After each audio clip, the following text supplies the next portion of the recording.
आज हम हल करने वाले हैं कक्षा 10वीं के लिए हिंदी का ओलंपियाड का अभ्यास प्रश्न पत्र। ये प्रश्न पत्र पिछले साल का है यानी 2022 का है और इस प्रश्न पत्र को हिंदी ओलंपियाड फाउंडेशन की तरफ से उपलब्ध करवाया गया है। इसलिए सबसे पहले हिंदी ओलंपियाड फाउंडेशन का बहुत बहुत धन्यवाद और आभार। क्या आप जानते हैं ये जो परीक्षा है सिर्फ भारत में ही आयोजित नहीं की जाती बल्कि भारत के साथ साथ 15 और देशों में भी इस परीक्षा का आयोजन किया जाता है। America, Japan, Singapore, Thailand, UAE जैसे 15 देशों में हिंदी ओलंपियाड की परीक्षा का आयोजन किया जाता है। हिंदी ओलंपियाड फाउंडेशन का मुख्य उद्देश्य हिंदी भाषा का विश्व स्तर पर प्रचार प्रसार करना है। ज़्यादा से ज़्यादा लोग हिंदी भाषा को बोलें और समझें, यही इसका मुख्य उद्देश्य है। आप अपने विद्यालय की तरफ से इस परीक्षा में रजिस्ट्रेशन करवा सकते हैं और साथ में इस परीक्षा को दे सकते हैं। अगर आप बहुत अच्छे अंक प्राप्त करते हैं तो आप गोल्ड मेडल प्राप्त कर सकते हैं, सिल्वर मेडल प्राप्त कर सकते हैं, ब्रॉन्ज मेडल प्राप्त कर सकते हैं और साथ में आपको अगर अंतर्राष्ट्रीय स्तर पर बहुत अच्छी रैंक प्राप्त होती है, पहली रैंक प्राप्त होती है, तो 21,000 रुपये की धनराशि आपको दी जाएगी। सेकंड प्राइज के लिए 11,000 रुपये हैं यानी 11,000 रुपीज़ हैं और तीसरे प्राइज के लिए, थर्ड प्राइज के लिए 5,000 रुपये की धनराशि दी जाएगी। इसलिए आप सभी प्यारे विद्यार्थियों को इस परीक्षा में भाग लेना चाहिए और साथ में दिल्ली के सरकारी स्कूल के बच्चों के लिए इसकी कोई भी रजिस्ट्रेशन फीस नहीं है, तो फ्री ऑफ कॉस्ट आप इसको भर सकते हैं अगर दिल्ली के सरकारी स्कूलों में आप पढ़ रहे हैं। प्राइवेट स्कूल के बच्चों के लिए 150 रुपये फीस ली जाती है, तो आपको इस परीक्षा के लिए अवश्य तैयारी करनी चाहिए, चाहे आप सरकारी स्कूल के विद्यार्थी हैं चाहे आप प्राइवेट स्कूल के विद्यार्थी हैं। आइए देखते हैं इस परीक्षा में किस किस तरीके से सवाल पूछे जाते हैं और किस तरह का फॉर्मेट इस पेपर का होने वाला है। यहाँ से आपको सारी जानकारी मिल जाएगी। प्यारे विद्यार्थियों, इस परीक्षा में सारे के सारे सवाल हिंदी व्याकरण की पुस्तक से पूछे जाते हैं, तो कोई भी हिंदी व्याकरण की पुस्तक आप खरीदते हैं तो वहाँ से इसका अभ्यास कर सकते हैं। जो आपकी बेसिक हिंदी व्याकरण की जानकारी है उसी को इसमें चेक किया जाता है, जांच की जाती है। तो यहाँ पर आप इसका पूरा फॉर्मेट देख सकते हैं। आप यहाँ पर देख सकते हैं हिंदी ओलंपियाड फाउंडेशन की तरफ से ये उपलब्ध करवाया गया है और हिंदी ओलंपियाड फाउंडेशन की वेबसाइट पर आप विजिट कर सकते हैं और अधिक जानकारी प्राप्त कर सकते हैं। वेबसाइट का एड्रेस है www.hindiolympiad.com। सबसे पहले यहाँ पर आपको अपना नाम लिखना है और यहाँ पर अनुक्रमांक हम रोल नंबर को ही कहते हैं। कुल 100 अंक के लिए ये आपकी परीक्षा होने वाली है और साथ में 1 घंटे का आपको समय मिलेगा। तो प्यारे विद्यार्थियों, समय बहुत अधिक नहीं होता है, सभी प्रश्नों को आपने ध्यान से पढ़ना है और साथ में आपको पता है इसमें नेगेटिव मार्किंग है। अगर आप किसी प्रश्न का उत्तर गलत देते हैं या 2 गोले आप भर देते हैं ओएमआर शीट में तो वो उत्तर भी गलत माना जाएगा और 1 नंबर आपका क्या हो जाएगा, कम। अगर मान लीजिए आपने 10 सवालों के उत्तर गलत दिए हैं तो टोटल जितने भी आपको नंबर मिलेंगे उसमें 10 नंबर आपके कम हो जाएंगे। तो यहाँ पर ये सारे निर्देश दिए गए हैं, आप इनको ध्यान से पढ़ सकते हैं और आपको सारी महत्वपूर्ण जानकारी यहाँ से मिल सकती है। सभी प्रश्नों को ध्यानपूर्वक पढ़कर सही विकल्प का आपको गोला भरना है। आपको ओएमआर शीट दी जाएगी, उत्तर पुस्तिका दी जाएगी, उसमें सही गोले को आपने भरना है। अगर आप गलत उत्तर भरते हैं तो आपके नंबर कट जाएंगे और कुल हमारे 100 अंक हैं और यहाँ पर एक प्रश्न के 2 अंक हैं यानी कि 50 आपके कुल प्रश्न होने वाले हैं और हर एक प्रश्न के लिए सही उत्तर के लिए आपको 2 नंबर मिलेंगे। तो कुल आपके कितने अंक हो जाएंगे, 100 और 1 घंटे का आपको समय मिलने वाला है। अगर कोई भी प्रश्न आप हल नहीं करते हैं, अटेम्प्ट नहीं करते हैं, नोट अटेम्प्टेड आपका कोई भी क्वेश्चन रहता है, गोला नहीं भरने पर ना ही आपके नंबर कटेंगे और ना ही आपको नंबर मिलेंगे। 1 से अधिक गोला भरने पर या गलत उत्तर देने पर, अभी हमने बातचीत की है, नेगेटिव मार्किंग है, 1 नंबर आपका कम हो जाएगा। अगर 1 से ज़्यादा सवालों के उत्तर आप गलत देते हैं तो उतने ही नंबर आपके कट जाएंगे। सभी प्रश्नों के उत्तर आपने ओएमआर शीट में भरने हैं, इस बात का विशेष रूप से ध्यान देना है। कभी कभी बच्चे प्रश्न पत्र में ही टिक लगा देते हैं, उनको लगता है कि हमारा प्रश्न पत्र हल हो गया है, क्योंकि जो प्रश्न पत्र है वो आपको वापस नहीं दिया जाता है, वो प्रश्न पत्र भी आपका सबमिट हो जाता है और साथ में जो उत्तर पुस्तिका है उसमें आपने अपने प्रश्नों के उत्तर भरने हैं, गोले के रूप में भरने हैं और वही आपकी जाँच होगी और उसी से आपको नंबर मिलेंगे। आपकी परीक्षा में किसी न किसी अध्यापक की ड्यूटी लगती है तो वो भी आपको ये सारी जानकारी दे देंगे, इसलिए आपको परेशान होने की आवश्यकता नहीं है। तो आइए देखते हैं कौन कौन से सवाल यहाँ पर पूछे गए हैं। कुल 50 प्रश्न आपको मिलने वाले हैं, इनको आप ध्यान से पढ़ेंगे। व्याकरण के नियमों में बंधकर वाक्य में प्रयोग होने पर शब्द को हम क्या कहते हैं, शब्द क्या बन जाते हैं। तो वाक्य में जितने भी शब्दों को आप प्रयोग करते हैं वो सारे अपने आप में शब्द ना कहलाकर क्या होते हैं, पद कहलाते हैं और शब्द अपने आप में स्वतंत्र होता है। तो आपकी जो व्याकरण की पाठ्य पुस्तक है जो आप पढ़ रहे हैं, सिलेबस में पढ़ रहे हैं, तो वहाँ पर भी पद परिचय वाला जो पूरा का पूरा टॉपिक है आप उसको करेंगे और वहाँ पर ये परिभाषा आपने अवश्य पढ़ी होगी। तो ऐसे जो शब्द हैं जो वाक्य में नियम में बंध जाते हैं, व्याकरण के नियम में बन जाते हैं, उनको हम क्या कहते हैं? पद कहते हैं। अनुच्छेद, अनुच्छेद कुछ पंक्तियों को मिलाकर अनुच्छेद बनता है, तो ये तो गलत है।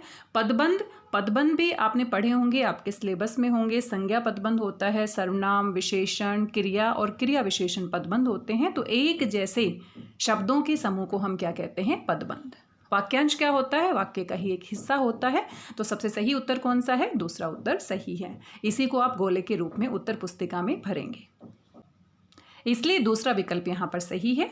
आइए दूसरा प्रश्न देख लेते हैं। लंबे बालों वाले गेंदबाज ने 4 विकेट चटकाए। वाक्य में पदबंध का भेद है, तो यहाँ पर रेखांकित किया गया है। ये देखो, लंबे बालों वाले गेंदबाज। तो लंबे बालों वाले गेंदबाज, तो गेंदबाज की विशेषता के बारे में बताया गया है कि भाई वो क्या है? लंबे बालों वाला है। तो ये विशेषता बता रहा है और ये सारे शब्द मिलकर विशेषता बता रहे हैं, तो इसलिए क्या है? विशेषण पदबंध। तो आप विशेष रूप से ध्यान रखेंगे कि पूरे के पूरे शब्दों का जो समूह होता है वो एक ही विशेषता के बारे में बात करता है, तो ये विशेषण है। पदबंध होता है, तो देखो यहाँ पर परिभाषा पूछ ली गई है पदबंध की। तो पदबंध क्या होता है? अभी अभी हमने बात की है, एक समान पदों का समूह। किसी भी वाक्य में एक जैसे पदों का जो समूह होता है उसे हम क्या कहते हैं? पदबंध कहते हैं। जैसे संज्ञा के बारे में बताने वाला समूह हो, विशेषण के बारे में बताने वाला हो, सर्वनाम के बारे में बताने वाला हो, क्रिया के बारे में बताने वाला हो और क्रिया विशेषण के बारे में बताने वाला हो। सार्थक शब्दों का समूह, अब सार्थक शब्दों का जो समूह होता है और व्यवस्थित होता है उसे हम वाक्य कहते हैं। स्वर और व्यंजन का समूह वर्णमाला बनाता है और वाक्यों का जो समूह होता है वो कोई भी कहानी बना सकता है, कोई भी गद्यांश बना सकता है। तो यहाँ पर सबसे सही विकल्प कौन सा है? दूसरा। भाषा के 2 मुख्य रूप हैं। तो मुख्य रूप से भाषा 2 प्रकार की होती है, मौखिक और लिखित। वैसे आपने देखा होगा पुस्तकों में सांकेतिक भाषा भी होती है जो इशारों में या संकेत के रूप में की जाती है, लेकिन वो मान्य रूप नहीं है। तो भाषा के 2 मुख्य रूप जो मान्यता प्राप्त हैं, मान्य जो रूप हैं वो क्या है? हमारे मौखिक और लिखित। तो तीसरा विकल्प सही है। अरे तुम आगे, वाक्य का भेद अर्थ के आधार पर क्या है? तो आपने अर्थ के आधार पर वाक्य के भेद 9वीं कक्षा में पढ़े होंगे। कुल 8 भेद होते हैं और यहाँ पर देखो, आप देख सकते हैं, अरे विस्मयादिबोधक चिन्ह लगा है, तुम आ गए, और यहाँ पर भी विस्मयादिबोधक चिन्ह है। तो ये कौन सा भेद है? विस्मयवाचक वाक्य। पहला विकल्प सही है। जो ईमानदार होते हैं वे सर्वत्र आदर पाते हैं। रचना के आधार पर वाक्य का भेद, तो 9वीं कक्षा में आपने अर्थ के आधार पर वाक्य के भेद पढ़े थे और अभी आप 10वीं कक्षा में हैं। तो रचना के आधार पर वाक्य के मुख्य रूप से 3 भेद होते हैं और तीनों भेद का नाम यहाँ पर आप देख सकते हैं, सरल वाक्य, संयुक्त वाक्य और मिश्र वाक्य। तो ये जो आपका उदाहरण है ये किस प्रकार का है? आप इसको ध्यान से देखिए और पहचान कीजिए। जो ईमानदार होते हैं, जो ईमानदार होते हैं वे सर्वत्र आदर पाते हैं।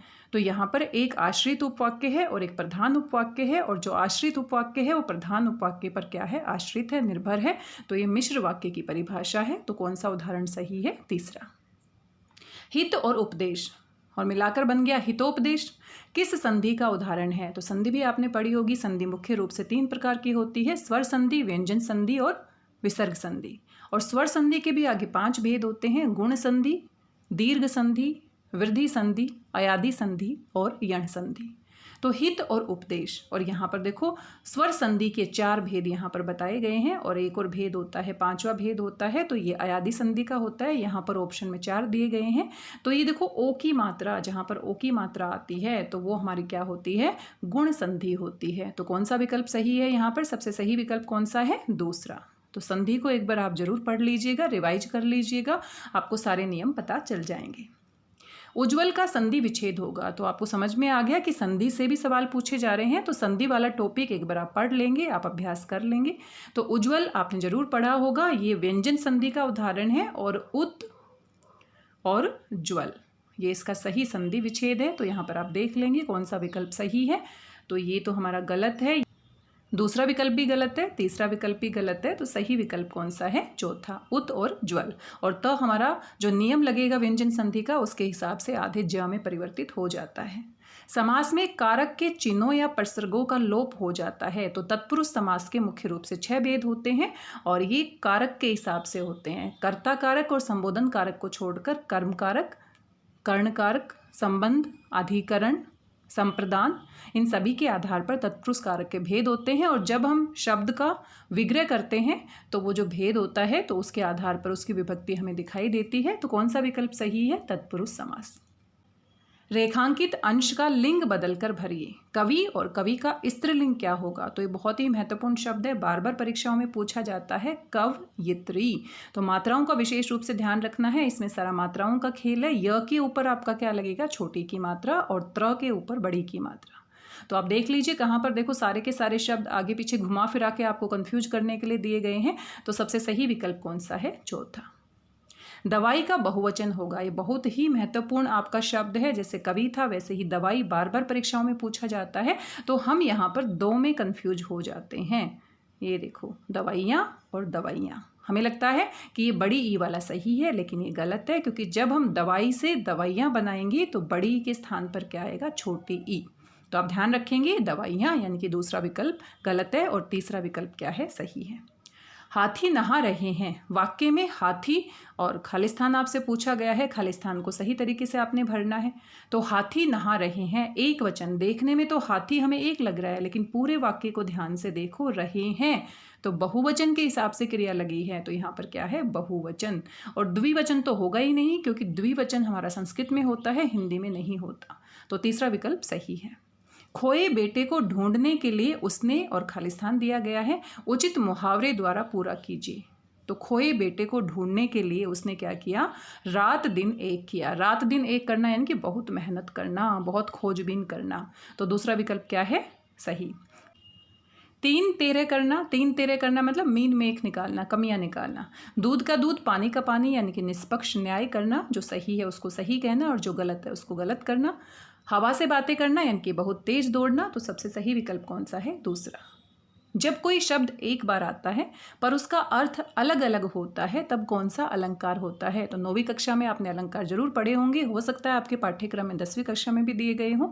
तो जब एक ही शब्द एक बार आता है लेकिन अलग अलग अर्थ देता है तो उसको हम श्लेष अलंकार कहते हैं, क्योंकि श्लेष में जो अर्थ होते हैं वो चिपके हुए होते हैं। और यमक क्या होता है? जब कोई एक शब्द दो बार आता है और दो अलग अलग अर्थ देता है, लेकिन यहाँ पर एक बार आता है। तो कौन सा विकल्प सही है? दूसरा। उत्प्रेक्षा अलंकार का उदाहरण है। तो मुदित महीपति मंदिर आए, तो यहाँ पर म वर्ण की आवर्ती है, अनुप्रास अलंकार है। आए महंत वसंत, तो यहाँ पर रूपक और मानवीकरण है। वसंत को महंत कहा गया है, उसका रूपक यहाँ पर दिया गया है, और साथ में वसंत ऋतु को महंत के समान दिखाया है, तो मानवीकरण भी किया गया है। पीपर पात सरिस मंडोला, सा से सी सर सरिस उपमा अलंकार है। तो मनहु रंक निधि लूटन लागी, मानो मनु, जानो जनू, जनहु, ये शब्द किस में आते हैं? उत्प्रेक्षा में। कौन सा विकल्प सही है? तीसरा। इन वर्णों में कौन सा संयुक्त व्यंजन नहीं है? तो संयुक्त व्यंजन आपके कितने होते हैं? 4 होते हैं, आपको अच्छे से पता है। तो ये हमारे होते हैं क्ष, गे, त्र और श्र। तो यहाँ पर आप ध्यान से देख सकते हैं, री ऋषि हमारा स्वर है, ये संयुक्त व्यंजन नहीं है। दूसरा विकल्प सही है। र के उचित रूप वाला शब्द है। तो र सही तरीके से कहाँ पर लिखा गया है? उचित रूप आपको बताना है। आशीर्वाद में वा के ऊपर आपका र आता है, ये गलत है। पृथ्वी में नीचे री ऋषि की मात्रा आती है, ये भी गलत है। कर्तव्य, कर्तव्य भी आपका गलत है, कर्तव्य में र ऊपर आता है।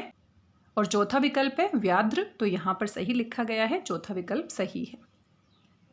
इनमें से आगत शब्द है। तो आगत जो शब्द होता है वो अंग्रेजी भाषा से लिया जाता है, जैसे डॉक्टर हो गया, डॉलर हो गया, कॉपी हो गया। तो ये डॉक्टर हमारा क्या है? आगत शब्द है। विराम चिन्ह का नाम है, तो विस्मयादि बोधक है, और विस्मयादि बोधक को हम विस्मयवाचक भी कह सकते हैं। तो पहला विकल्प सही है। पेड़ से पत्ते गिरते हैं, रेखांकित अंश के कारक का नाम। तो पेड़ से, वैसे से हमारा करण कारक का भी यहाँ पर उदाहरण होता है, विभक्ति चिन्ह होता है, और साथ में अपादान। तो दोनों विकल्प आपको कंफ्यूज करने के लिए दिए गए हैं, लेकिन आपने ध्यान से परिभाषाएं पढ़ी हैं, थोड़ा समझ के पढ़ा है, तो आप कंफ्यूज नहीं होंगे। पेड़ से पत्ते गिर रहे हैं तो अलग हो रहे हैं, और जहाँ पर अलग होता है, अलगाव होता है, वहाँ पर क्या होता है? अपादान कारक। से में सहायता के द्वारा के अर्थ में होता है, तो से यहाँ पर सहायता के अर्थ में नहीं है, बल्कि पत्ते अलग हो रहे हैं पेड़ से। तो कौन सा विकल्प सही है? तीसरा। को कारक चिन्ह किन किन कारकों का चिन्ह है? तो कर्ता ने कर्म को, एक तो कर्म आपको समझ में आ गया, लेकिन दूसरे में आप परेशान हो सकते हैं। कर्म और साथ में संप्रदान, संप्रदान को भी लगता है और के लिए भी लगता है, तो चौथा विकल्प सही है। अ उपसर्ग से बना शब्द नहीं है, तो अज्ञान, अज्ञान में अ आपका उपसर्ग है। अनुज, अनुज में आपका नहीं है, क्योंकि अनुज में अनु आपका क्या है, उपसर्ग है, और ज हमारा मूल शब्द है। ज मतलब पैदा होने वाला, अनु मतलब बाद में, तो जो बाद में पैदा होता है छोटे भाई को हम क्या कहते हैं, अनुज। अधर्म में अ आपका उपसर्ग है, अटल में अ आपका उपसर्ग है, तो नहीं है पूछा है, तो कौन सा विकल्प सही है, तीसरा। जो पहले न हुआ हो, अनेक शब्दों के लिए एक शब्द आपको बताना है। जो पहले कभी नहीं हुआ हो उसको हम क्या कहते हैं, अभूतपूर्व। भूतपूर्व जो पहले हुआ हो, अज्ञात जिसके बारे में पता नहीं हो, असामयिक मतलब जिसका कोई समय ना हो, अचानक से कभी भी हो सकता है, तो चौथा विकल्प यहाँ पर सही है।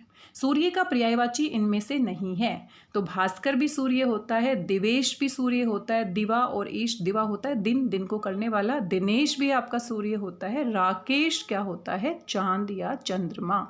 तो जो चांद होता है, ये शब्द कैसे बना है, राका, राका संधि करेंगे और ईश, तो इससे बना है राकेश। तो राका क्या होती है, रात्रि, तो रात्रि में क्या आता है, चंद्रमा आता है, तो रात्रि का जो ईश्वर होता है वो क्या होता है, चंद्रमा। तो कौन सा विकल्प सही है, राकेश। इनमें पक्षी का पर्यायवाची है, तो पक्षी का पर्यायवाची आपको बताना है।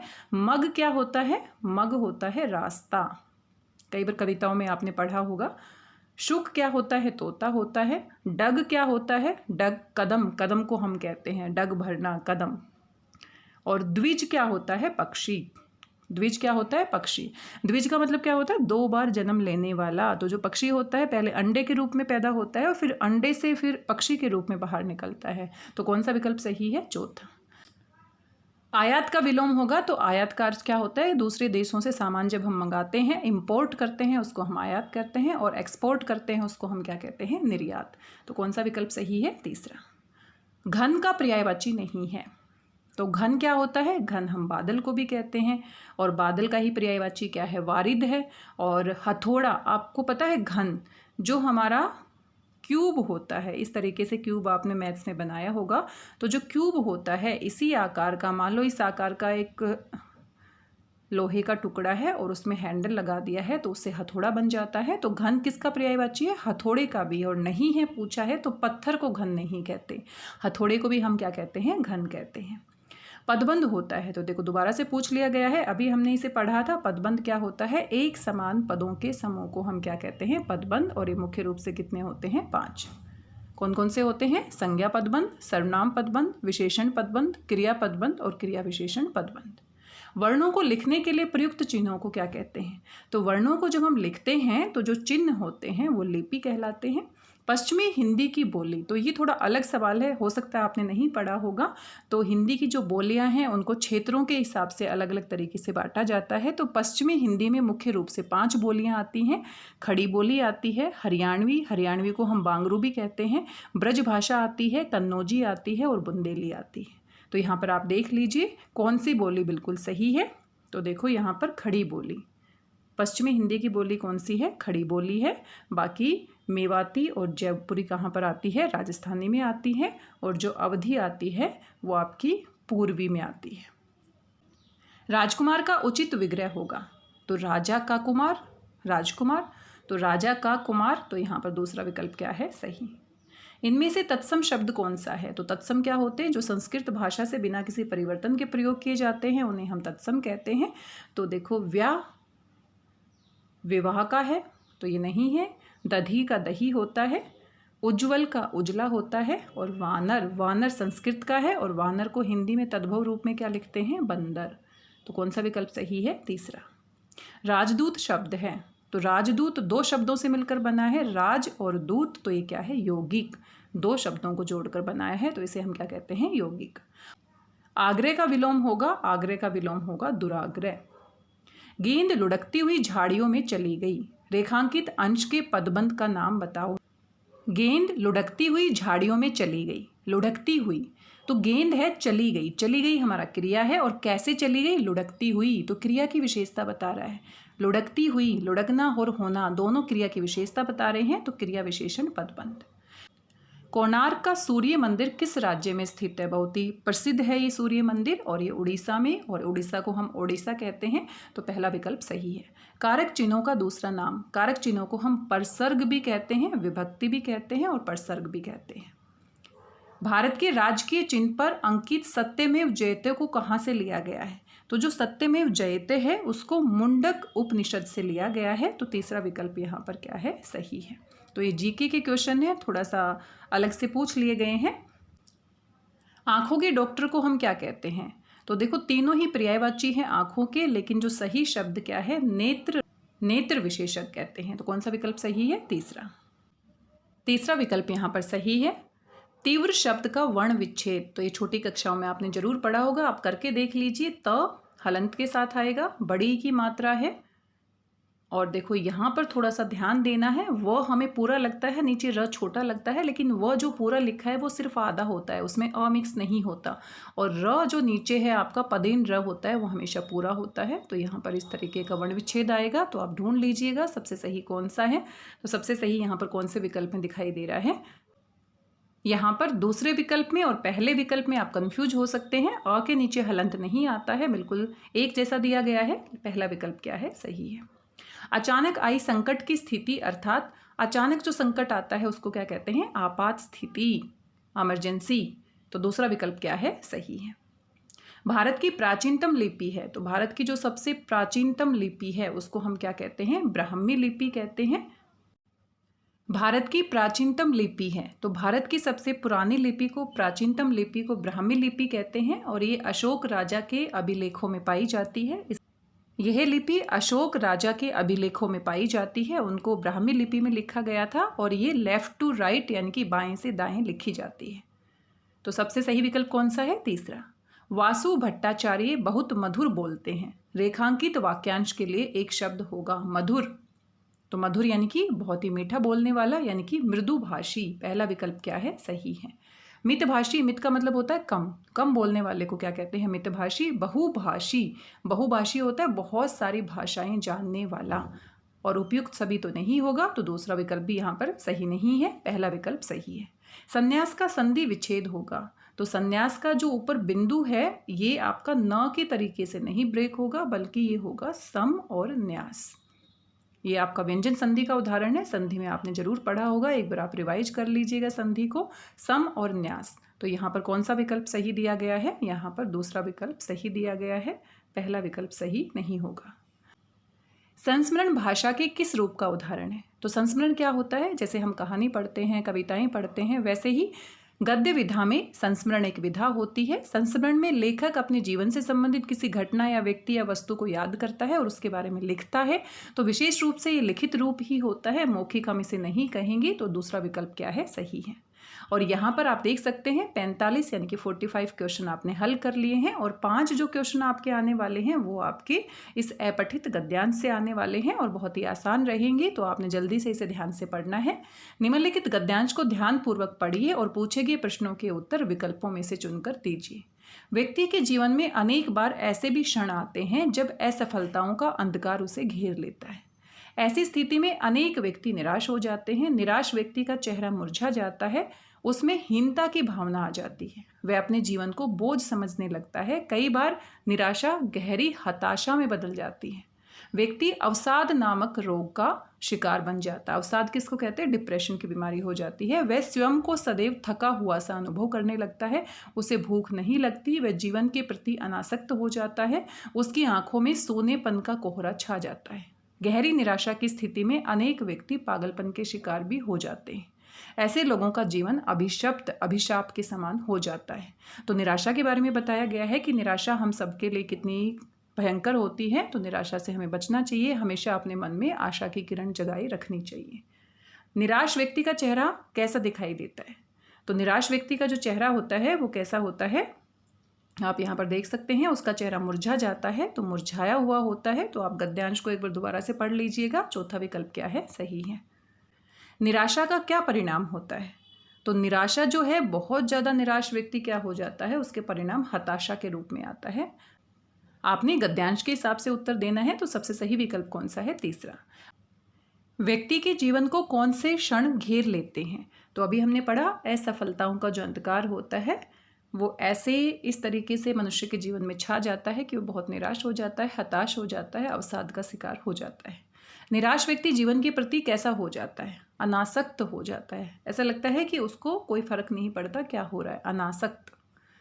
गद्यांश का उचित शीर्षक होगा, तो हमने देखा सिर्फ निराशा की बात की गई है, निराशा का असर, निराशा का दुष्परिणाम, निराशा और असफलता। अगर सबसे सही विकल्प की बात करें तो निराशा के दुष्परिणाम सबसे सही लग रहा है, क्योंकि पूरे के पूरे गद्यांश में निराशा के दुष्परिणामों के बारे में बातचीत की गई है। निराशा का असर भी कह सकते हैं, निराशा और असफलता भी कह सकते हैं, लेकिन जब आपके पास 4 विकल्प होते हैं तो सबसे बेस्ट वन के साथ आपको जाना है, जो पूरा का पूरा निचोड़ होता है, सार होता है गद्यांश का, उसके हिसाब से आपको देखना है। तो हम निराशा का असर गलत नहीं कह सकते, निराशा और असफलता भी हम गलत नहीं कह सकते, लेकिन सबसे बेस्ट की बात करें तो कौन सा सबसे सही है? चौथा विकल्प सही है। तो प्यारे विद्यार्थियों, आज के इस प्रश्न पत्र में हमने कुल 50 प्रश्नों को हल किया है और हर एक प्रश्न का उत्तर अगर आप सही देते हैं तो 2 अंक के हिसाब से आपको कुल 100 अंक मिल जाते हैं। तो इस तरीके से इस पूरी परीक्षा को आप बहुत अच्छे तरीके से हल कर सकते हैं। आपने देखा होगा कहाँ कहाँ से सवाल पूछे गए हैं, थोड़ी सी मेहनत आपको करने की आवश्यकता है। आप इससे संबंधित पुस्तक भी खरीद सकते हैं हिंदी ओलंपियाड फाउंडेशन की वेबसाइट पर विजिट करके। वहां पर आप ऑनलाइन रजिस्ट्रेशन कर सकते हैं और वहां पर आपको पुस्तक के बारे में जानकारी मिल जाएगी। आप मेरी कम्युनिटी पोस्ट पर भी जाकर वहां पर पुस्तक से संबंधित जानकारी प्राप्त कर सकते हैं, या आप किसी भी बुक स्टोर पर आप जाते हैं तो वहाँ पर भी हिंदी ओलंपियाड से संबंधित पुस्तक के बारे में अगर पूछेंगे तो आपको ज़रूर मिल जाएगी। आप हिंदी व्याकरण की पुस्तक से भी तैयारी कर सकते हैं। और ये जो सैम्पल पेपर आपने हल किया है, आज ये जो प्रश्न पत्र हमने हल किया है, इसमें आपको पैटर्न पता चल गया है किस तरीके से प्रश्न पूछे जाते हैं। तो उम्मीद करती हूँ सभी प्रश्न आपको समझ में आए होंगे, आपको एक आइडिया मिल गया होगा कि किस तरीके के प्रश्न पूछे जाते हैं।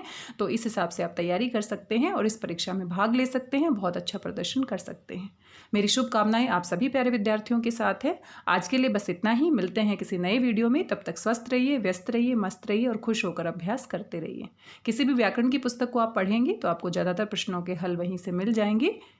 मिलते हैं किसी नए वीडियो में। धन्यवाद, बहुत बहुत धन्यवाद।